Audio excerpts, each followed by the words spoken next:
For our Sunday school this morning, I'd like to talk to you about the lives of two men I mentioned in the sermon, Gresham Machen and Geerhardus Vos, in 45 minutes, so it's going to be a real challenge. But I'd like you to start with the last hymn we sung for the service, There Is a Green Hill Far Away. So that's on page 256.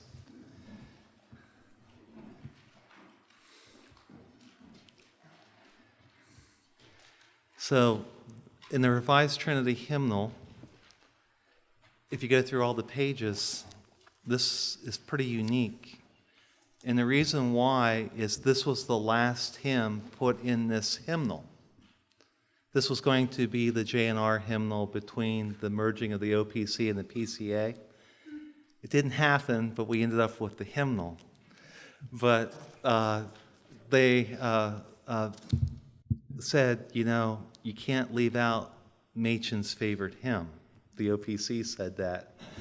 And so we stuck this hymnal, this is the last selection in, and that's why it's on this page. Now, this is also the hymn that Machen used in regard to the Presbyterian conflict. So on May 9th, 1919, was the first time he spoke in public after returning from serving in World War I on the front lines, serving the soldiers. And he came back and he spoke at Princeton on the subject of the war and the church in it. And in that address, he quoted from this hymn. It was the fourth line, the fourth stanza.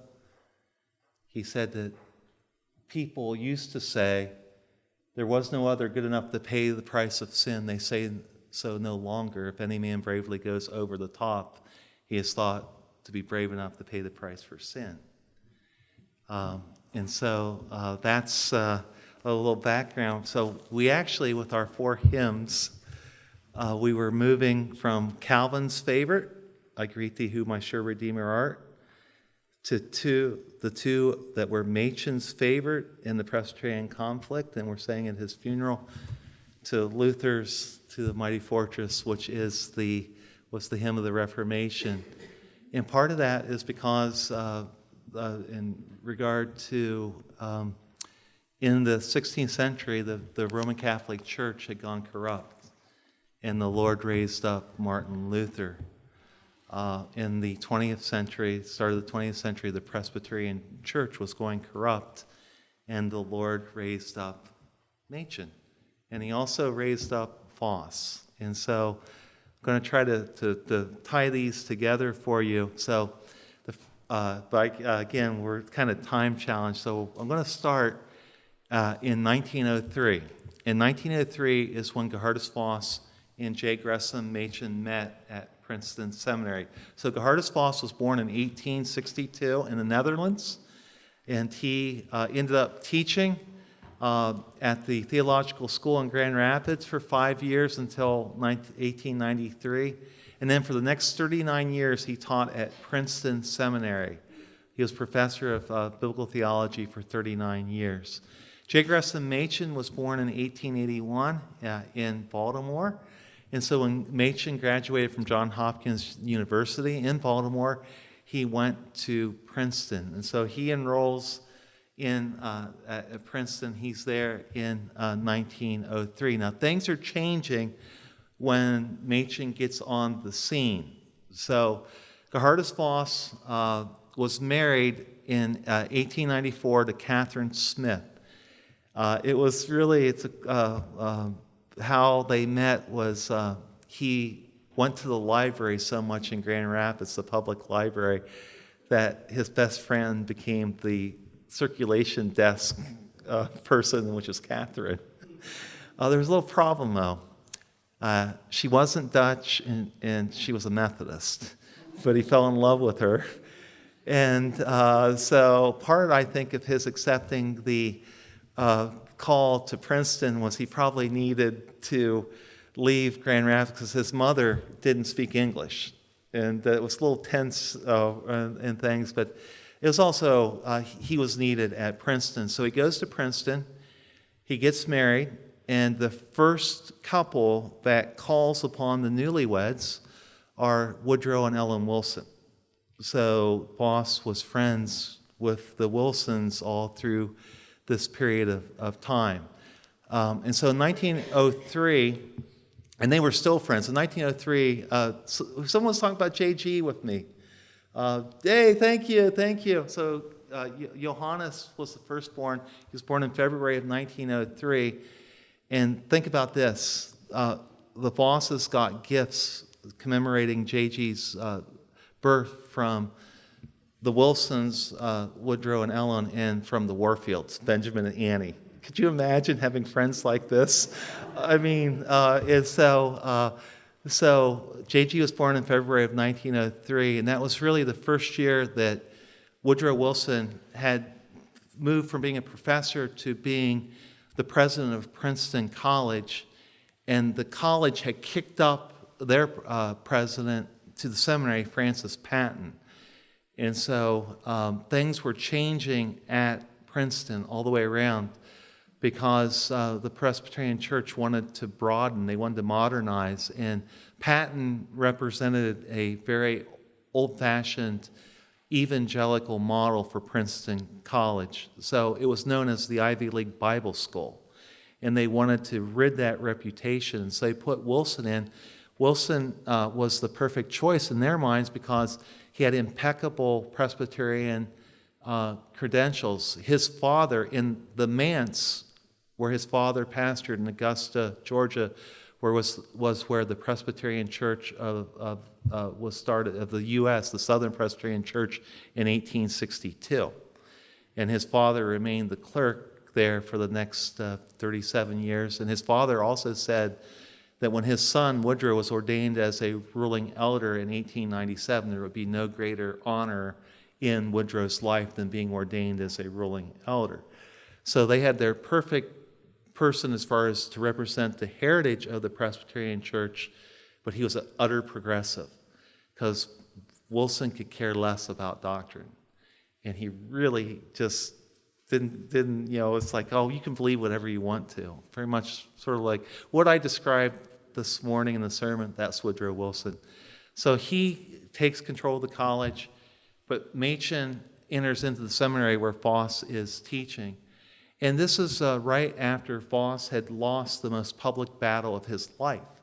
Vos had tried to stop the Presbyterian Church from revising the Confession of Faith. And so the Presbyterian Church in 1903 had revised the Confession of Faith. They had added a chapter on the love of God. They had lessened the Calvinism, double predestination. They had really lessened those things in the confession. So much so that the Cumberland Presbyterian Church, which had left earlier in the 19th century, came back in. And they had left earlier because they didn't like the Calvinism of the Westminster Standards. And with the revision, they thought it's okay to come back home. And so this is the environment into which Machen is entering. So Machen, he was a genius in, I think, everything, but Greek, we have his notes upon, so he gets to Princeton, he takes Vos's biblical theology course, and he really hates it. As a matter of fact, we have his handwritten notes in which, in big gigantic letters at the end, right before the final paper, he says, "I flunked Vos." And so this was the start of a great friendship. But you could tell the things that he got bored in. I've never seen this in my life, but he doodled in Greek. It's the most incredible thing. All these doodles, it's all in Greek.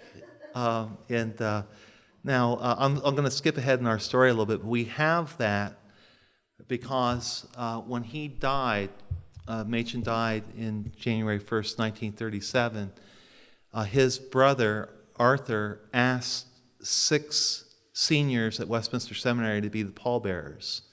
One of the pallbearers was John Galbraith.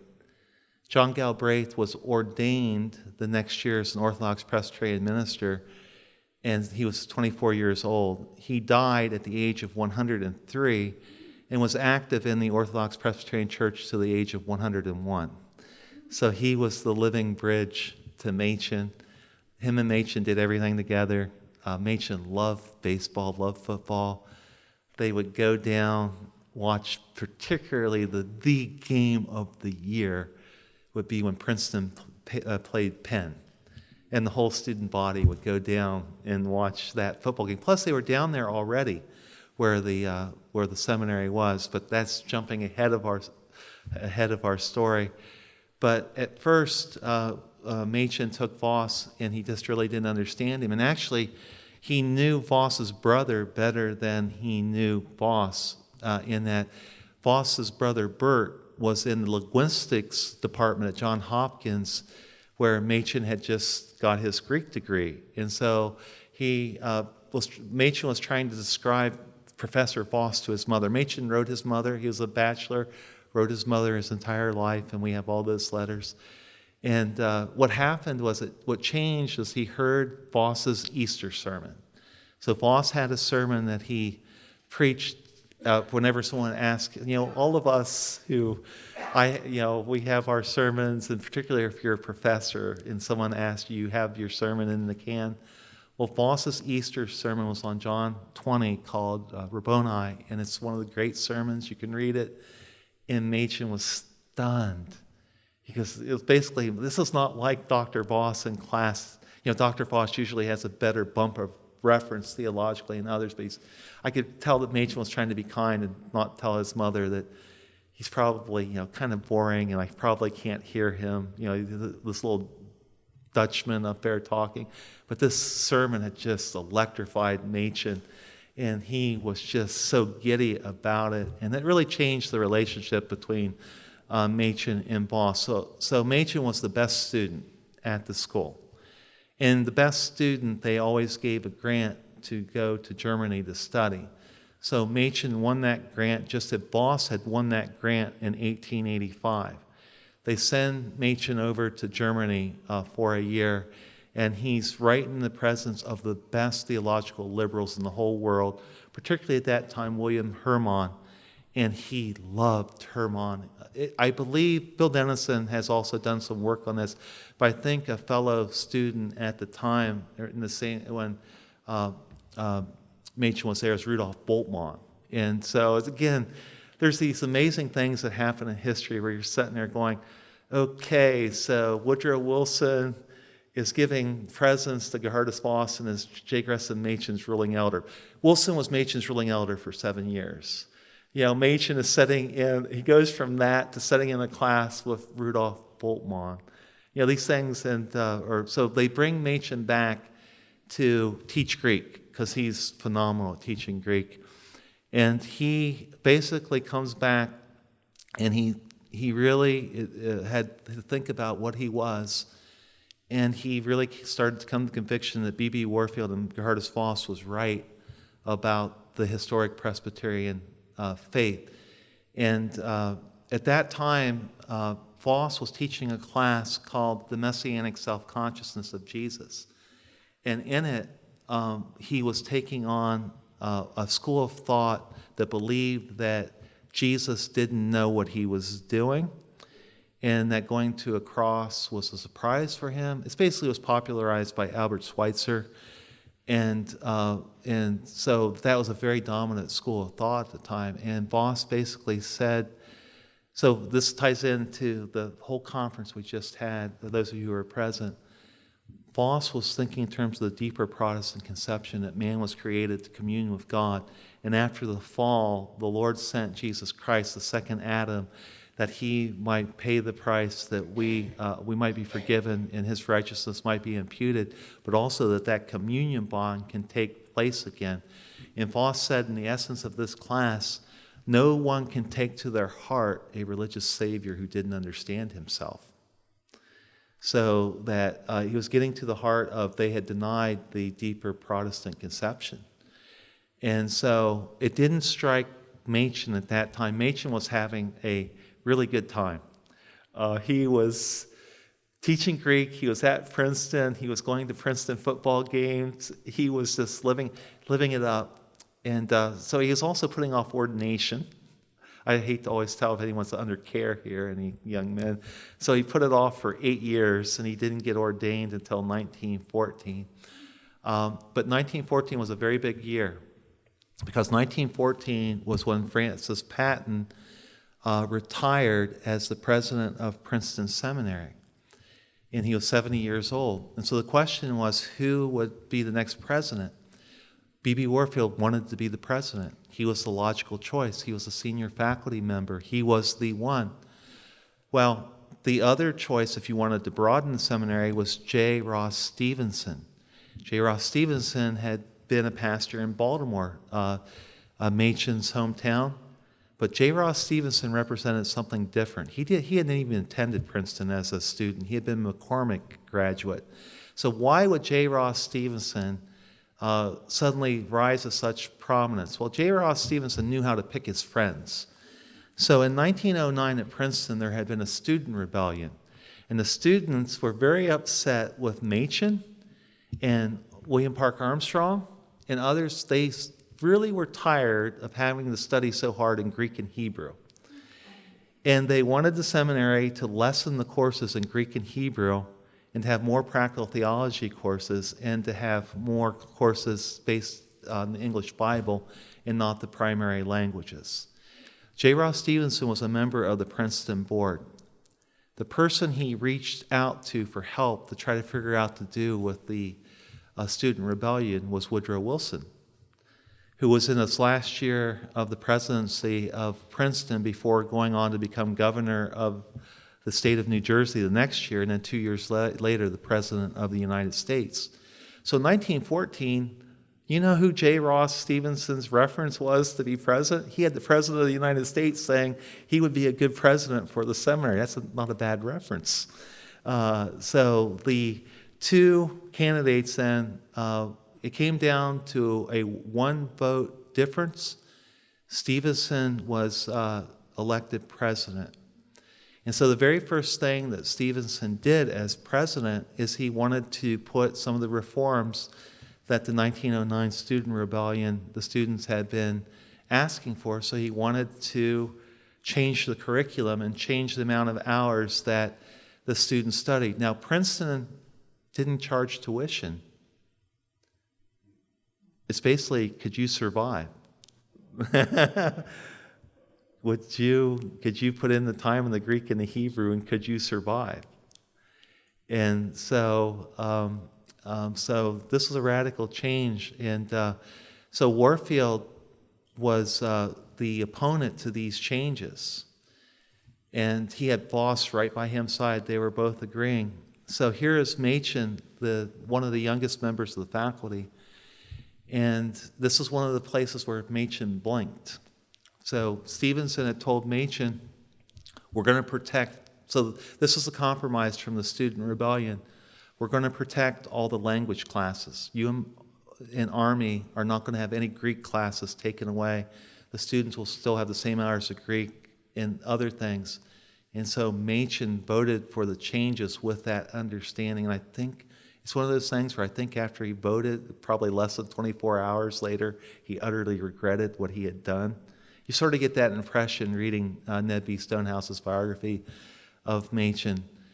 But Warfield was just distraught. So Warfield never attended another faculty meeting with J. Ross Stevenson present. J. Ross Stevenson went to Europe for World War I for 6 months, and Warfield attended every meeting. Stevenson comes back, Warfield's not attending these meetings because he thought that Stevenson was a fraud. And Stevenson was a fraud.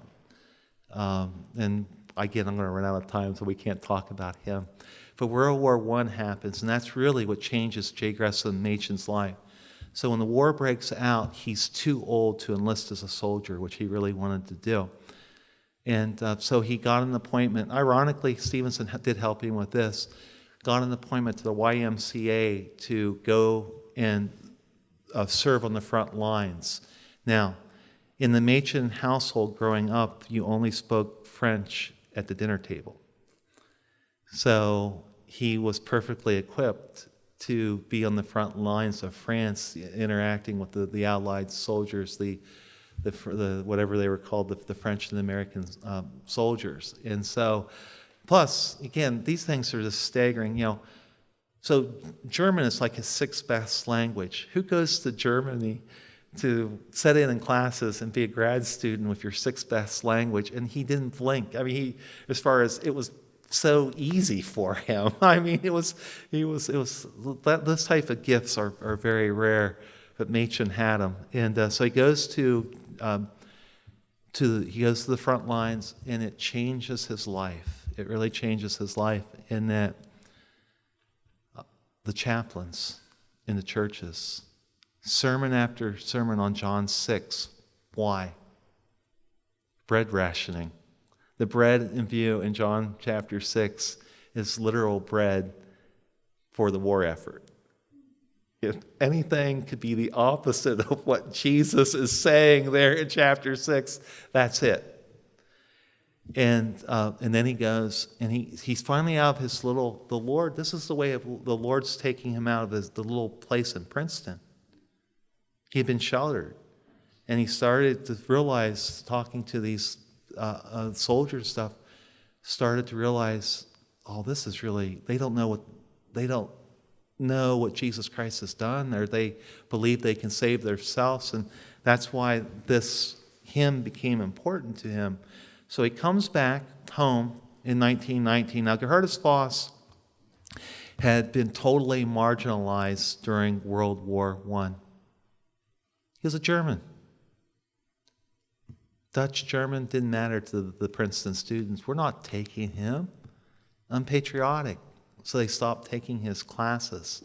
And there was some good reason for it. So we all know of the theologian Abraham Kuyper. Okay? So the Netherlands stayed neutral during World War I, but it didn't mean Kuyper had to totally be neutral. So Kuyper had been the prime minister of the Netherlands up until 1905. One of his great buddies was the Kaiser, Wilhelm. Now, Wilhelm was a Calvinist. Do you guys know that? He was catechized. I mean, we grew up in American history, and we all think of the Germans were the bad guys. Kaiser was a Calvinist. Now, he was loony, but he was a Calvinist. and Kuyper had a good friendship with him, so much so that in 1917, now what's the 1917? It's the 400th anniversary of the Protestant Reformation. So the Kaiser sends Kuyper a portrait of Martin Luther to celebrate the Reformation in 1917. So you were guilty by association because, and also this will be interesting, Hank maybe can find this out. I read this once. I am a compulsive note taker, and I tend to be organized. I read this once, but didn't either write it down or lost the note. But I had read in some article or book in regard to Bavinck was also supportive of the Kaiser in Germany during World War I. So what happens is that it's pretty well known that, in regard to the Dutch and the German, and so here's Vos, and so no one wants to take his, read F. Scott Fitzgerald all through this. He's on campus during these times and after. It's just unpatriotic, and that meant so much. And so Vos's classes absolutely dwindled. No one's were attending them. And so Machen comes back, speaks upon the war, and both Machen and Vos so Machen speaks on May 9th, 1919. 1 week later, the Presbyterian Church met in General Assembly and officially endorsed the League of Nations, which was Woodrow Wilson's proposal in regard to how the United States could be sort of like one big church and bring peace to the world. You no longer need the preaching of the gospel. The League of Nations can do it. And Machen and Vos saw right through it, and both really reacted against it strongly. The where you can find that in Vos is at the end of the eschatology of the Psalter. He's talking about the League of Nations in that article at the end. So the Presbyterian Church is turning in a broader direction. It's thinking in terms of man, we have this great opportunity. They were pretty spoiled from 1885 until 1920, there was only 7.5 years in which the President of the United States was not either born in the Presbyterian Church, an officer in the Presbyterian Church, or raised in the Presbyterian Church. Benjamin Harrison had been a ruling elder in the Presbyterian Church. Grover Cleveland was the son of a Presbyterian minister. Teddy Roosevelt had been raised in the Presbyterian Church before joining the Reformed Church in America. And Woodrow Wilson was not only a ruling elder, but a son of a minister in the Presbyterian Church. And the only one who really, William McKinley was probably, as a Methodist, was probably more devout than all those guys. He was a Bible-believing Methodist. And then you have Taft, who didn't believe. But Presbyterianism was riding high, and they're thinking, here's our opportunity. So not only the League of Nations, they also are thinking that we can have a one big Protestant church. And so they put together an organic plan of union in which 35 churches would come together in a loose preamble. And the person who presented this plan to the General Assembly, on the floor of the General Assembly, was J. Ross Stevenson. So Geerhardus Vos and Machen were also against that. And Machen was the one who was writing against that. Vos didn't write against that. Machen did. Those articles that Machen wrote became the basis of his book, Christianity and Liberalism. But both Vos and Machen had an advantage. They had someone they could fall behind, and that's B.B. Warfield. He was the leader. He was the unquestioned leader. And they could be sort of behind him, and he could be out front. But on February 16th, 1921, in Geerhardus Vos's front yard, Warfield collapsed. Warfield and Vos were best friends. They walked their dogs together for 30 years. I would have given anything. They walked in the morning and they walked at night. Wouldn't you have given anything to have been there? So that's why their correspondence stops. They don't need to write letters to each other. They walk morning and evening. And Vos had always loved dogs. And so he would always have his dog behind him and walking up and down. And so Warfield had collapsed on Christmas Eve in 1920, had finally gotten back to health, and this was his first day back to class on February 16th. He gets done and he collapses. There's a dispute upon this I talk about in the book, but I really think that's when he collapses, and he dies that night. And basically, you have two options in the main who's going to lead the confessional Presbyterians. Geerhardus Vos, who had done that and failed miserably in one sense in 1903 with the confessional revision, or this young man, J. Gresham Machen, who actually was equipped for it. And Machen is the one who went forward. And so in the 1920s, Machen was leading. Vos, by this time, again, I don't know if he ever recovered from World War I. And he was very unpopular from that time forward. And his health was never good. And so Machen goes forward and is the leading figure in the 1920s in the Presbyterian Conflict. But with Vos, there was one advantage to the fact that he was so unpopular. Let's say that he was the reason that you went to Princeton. And let's say that you got in a class where you were basically the only one, other than the required classes, you were the only one sitting there. Wouldn't that be pretty neat? And that's what Cornelius Van Til did. So when Warfield died, the faculty needed to replace Warfield as a conference speaker later that year. Vos reached out to Louis Berkhoff. Louis Berkhoff was the professor at Calvin College at the time, but Louis Berkhoff had come from the Netherlands, had been as part of the same church as Vos, had come to America, Grand Rapids. Vos was his hero. Berkhoff had went to Princeton to study under Vos, had actually been a fellow student with Machen. And so Berkhoff is now lined up to come replace Warfield in this conference, but at the same time, Berkhoff had a young man in his classes who wanted to know what to do with his future, and it was Cornelius Van Til, and he told Van Til, you should go study with Vos.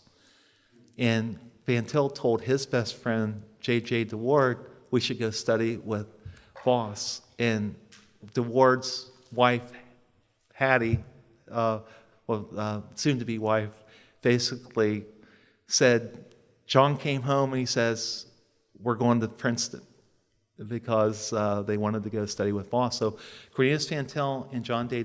DeWard had Geerhardus Vos all to themselves. And so they basically were gleaning everything he was teaching in the class. At the same time, Machen was fighting this battle on the front lines. They were soon joined a couple years later by John Murray, a Scotsman. And Murray loved Vos, and Vos loved Murray. And so that's the way the 20s went. And soon after that was Ned B. Stonehouse, another Dutch boy. And so what happens in the Presbyterian Church is that Machen took the stand. He did.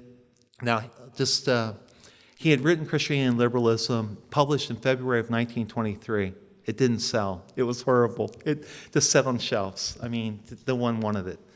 But what had happened was in December of 1923, the progressives in the church, who were really, really upset that the plan of union had gotten defeated, it barely got defeated, and Machen had been the ringleader of getting it defeated, they responded with the Auburn Affirmation, in which 1,100 ministers gathered in Upper New York and created a document that really said, like the virgin birth and the resurrection of the dead are mere theories. You can or cannot hold to them in the Presbyterian Church. They're non-essential. So that appeared in print after they got everything done on January 8th in the New York Times. And the New York Times had a good enough sense to know there was a young professor at Princeton who had just published a book. And so January 9th, 1924, J. Gresham Machen's life really changed. Now he was the face of the confessional defense in the Presbyterian Church. At that 1924 General Assembly, this is where the great error was made. The Presbyterians that were confessional and Bible-believing should have disciplined the Auburn Affirmation signers, but they decided to go for the moderator. So the moderator controls things in a great deal in the Presbyterian Church. And they had Clarence McCartney. He became the moderator. They won some short-term victories, but they really, Henry Van Dyke, who had been an arch enemy of Machen, realized that was the moment that the liberals were going to win. And it did play out that way. And so when Machen was brought up to be appointed as the new professor of apologetics in 1926, J. Ross Stevenson objected. He was the president of the seminary. And through this, the Presbyterian Church created a special board to investigate, because you had the president disagreeing with the faculty recommendation of Machen to become the professor of apologetics. This board investigates. In that investigation, Machen says it's been his privilege to study under 5 men and now to serve with them, and he's so thankful for their support and everything they stood for. Well, one of those men was Vos. So Vos was behind Machen the whole time in this controversy, but Machen was on the front line. So Machen loses the battle. And so on September 25th, 1929, Machen forms Westminster Seminary. It was very quick. They had to gather a faculty together, but they have a dinner that evening when the very first class, we have a lot of Westminster grads in here, but they have a dinner that evening, and Catherine Vos and her son Bernardus attended, because Catherine Vos was all for J. Gresham Machen, passionately so. She was the fighter. And she uttered the words, "It's hard to work for one institution and pray for another." Yes, that's right. I got that right. And so Machen starts the seminary, but Vos doesn't go with him. And that's always been a great question. why. And I think that if the answer is probably his son JG probably had it best. It was financial.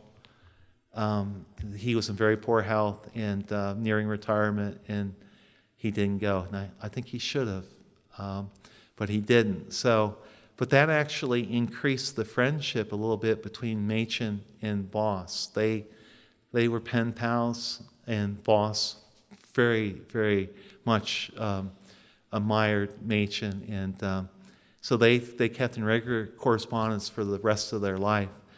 One of the interesting episodes I've always thought was, again, how the Lord works, is that when Vos finally came to retirement in 1932, there was 8 weeks in which he lived 5 houses apart from Albert Einstein.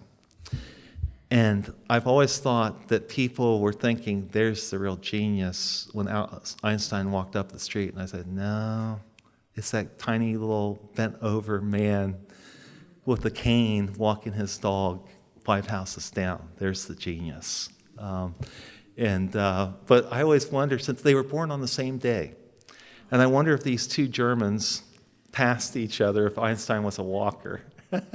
So that would have been pretty cool to see what that talk would have been. But so Machen continues on with Westminster Seminary. Vos goes to California. Now, as soon as he goes there, his wife, Catherine, dear wife, is diagnosed with dementia immediately when they get there. Now, she, at that time, was also rising to fame because Erdman's was publishing her children's Bible stories.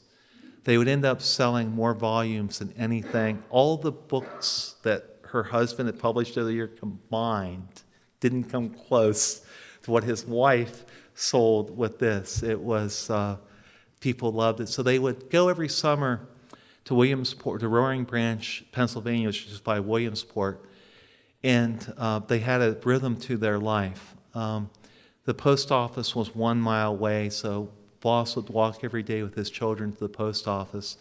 But what they would do for their devotions, now they grew up Dutch. He grew up Dutch. So in the old way in the Dutch, growing up the way Geerhardus Vos did, you prayed before breakfast, had breakfast, read scripture, and prayed after. You did that again for lunch, and you did this again for dinner. So you would be continually, the family was, that was part of what family life was. And so they're in Williamsport, Roaring Branch, and so what he did often was he let his wife take the Bible instruction, and he would pray. And from that developed, because she kept on saying, well, there's no good books out there, and so she developed her own stories and the children's Bible stories. Now, their daughter, Mary Ann Radius, also developed 2 books of Bible stories also. So even though I'm very indebted to Catherine Vos's ones, the ones that reflect Geerhardus Vos's teaching more are the daughters. So if you ever come along Mary Ann Radius's 2 volumes on the children's Bible stories, they're gold. So she had her dad review them all because her dad was living with her when she was writing them. So, but still, Catherine's are still fantastic. So it's like it's picking nits a little bit there. But so he goes out to California. Machen, meanwhile, is in controversy because in 1932, the book Rethinking Missions had appeared. And in that book, it was from Harvard University looking at Presbyterian and Protestant missionaries. And it became apparent that many, many Presbyterian missionaries believed that their sole purpose in being on the mission field was to bring Western values and the standard of living to poverty-stricken areas. And one of the missionaries who firmly believed in doing this was the most famous missionary in the world, and that was Pearl Buck, who had just won the prize for The Good Earth, and this one of the most famous novels of the late 1920s, early 30s. And so Pearl Buck didn't believe that Jesus Christ actually lived. but she didn't believe that should stop her from being a Presbyterian missionary, because her purpose was what I was talking about this morning, a school of ethics in which you teach people to follow after the good man Jesus and raise their life. And Machen said we shouldn't be sending money to people who don't believe that Jesus Christ is the Savior of sinners.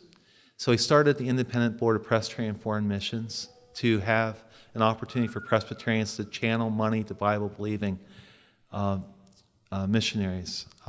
So, Auburn Affirmation, and also with what had happened in the years after the Auburn Affirmation, you could state openly without discipline that there was no such thing as a virgin birth.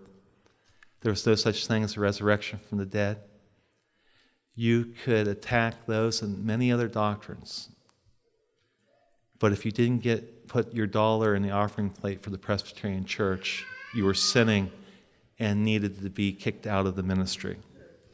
And that's what they did to Machen. They brought him to trial for that reason. And then they prohibited him to make a defense from the Bible. And Machen understood this to be a violation of the formal principle of the Reformation. Okay? Go back to the whole controversy of Luther in regard to how do you decide what authority is. And the Reformers stood by sola scriptura, the Word of God alone. So that the principle of Presbyterianism became all church power is ministerial and declarative. You are bound by thus saith the Lord. The Roman Catholic Church believes that all church power is magisterial, that the magisterium is the one who determines the teaching of the Bible for you and then rules upon it.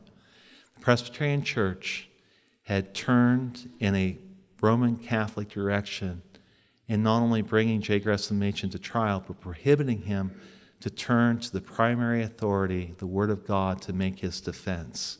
And on that basis, he went through the whole process. And on that basis, after he was defrocked, that's when 10 days later, he and others gathered together to form what we now know as the Orthodox Presbyterian Church. Geerhardus Vos was in California. He was supportive of this. As far as we can tell, he was supportive of Machen, supportive for the stand. But Vos, by this time, he definitely was never a fighter. And the instant he retired from teaching theology, all he did was write poetry. And so Machen goes and starts the church, and then pours himself into it.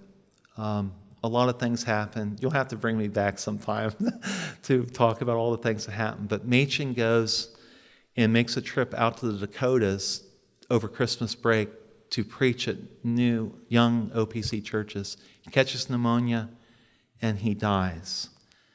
And when Geerhardus Vos finds out, he immediately writes a letter to Machen's brother Arthur and says in it that while J. Gresham was for a short time his student, that Vos learned more from him than he ever learned from Vos, and how to praise the Lord that he had raised up this mighty servant and all that J. Gresham had done.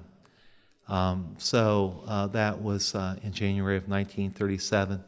Vos would live 12 more years. He would end up in Grand Rapids. And during that time when he lived in Grand Rapids, they made a little place for him. Mary Ann did, his daughter, upstairs. And she said that all his boys, all the ones who were in the Orthodox Presbyterian Church, Cornelius Van Til, Nebby Stonehouse, all of them, whenever they came to Grand Rapids, they would come to the house and they'd just knock and they'd go straight upstairs. And oftentimes they'd even leave the cab running out front. And 2 hours later, they would come back out, get in it, and go. And so when I wrote this biography of Vos, the reason why it's so heavily weighted towards the Orthodox Presbyterian Church is that's where all the primary documentation is. It was everyone in our church that was fellowshipping and corresponding with him. And he in turn was very appreciative. And so, like, for instance, So if you are retired and all you do is write poetry, how do you show your appreciation for someone? You write poems for them. So like he wrote poems for Ned B. Stonehouse and gave them to him. Now, wouldn't that be a Christmas gift to get a poem from Geerhardus Vos in the mail? I mean, that would be pretty cool too. So he died in 1949. H.H. Meader, a very famous theologian in his own right, officiated in Grand Rapids. They sent the body to Roaring Branch to be buried. There were 5 people present there. Princeton doesn't send anyone. 2 of the 5 are Cornelius Fantel and John J. DeWard. Those 2 men in 1922 who were sitting in the classes when no one else wanted to attend. And Machen preaches the funeral sermon, the burial sermon. It calls it the most solemn honor of his life. And so Fantel goes forward, and he's basically, for the rest of his life, he's going to defend Machen and Vos. And one of the most fitting tributes to his fellow colleague, John Murray, when Murray dies in 1975, the highest tribute that Fantel can give Murray, as he served all his life in the service of Christ, but he was in the footsteps of Geerhardus Vos and J. Gresham Machen. So anyhow, only I can get emotional about telling of OPC history, but we're at the end of our day, of our time, and that's at least J. Gresham Machen and Geerhardus Vos from 1903 to 1937. So